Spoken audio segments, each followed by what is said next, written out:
Destiny. కొందరు ఏమంటారంటే రాసి పెట్టుందిరా, రాసి పెట్టింది జరుగుతుంది, నీకు రాసి పెట్టుందిరా అనే ఆలోచన ఒకటి. నాకున్న ఆలోచన ఏంటంటే కంప్లీట్లీ నా డెస్టినీ నా చేతుల్లో ఉంది. నాకు కావాల్సింది నేను గొడ్డు చాకిరి చేసి అది సంపాదించాలి. ఎవ్వరు మనకు చేసేటోళ్ళు లేరు, ఎవ్వరు చూసేటోళ్ళు లేరు. ఎట్లయినా మనం చేసి మనకు కావాల్సింది మనం సంపాదించుకోవాలన్నది. సో ఈ డెస్టినీ అనేది ఉందా లేకపోతే కంప్లీట్లీ మన ఓన్ శ్రమన, ఇది నాకు ఇప్పటిదాకా ఫుల్ క్లారిటీ అయితే లేదు. డెస్టినీ అనేది ఎక్కడో ఏమి లేదండి. ఆ డెస్టినీ క్రియేట్ చేసేది కూడా మనమే.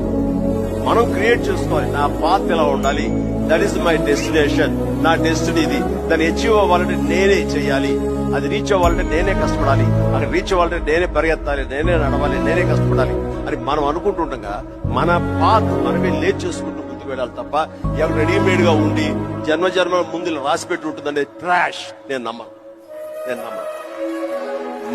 మనం సాధించుకోవాలి. మన భవిష్యత్తుకి మనమే ఇంజనీర్స్, మన భవిష్యత్తుకి మనమే నిర్మాతలు. ఎస్, మనమే డెస్టినేషన్ అన్నది, డెస్టినీ అనేది మనమే ఏర్పాటు చేసుకోవాలి.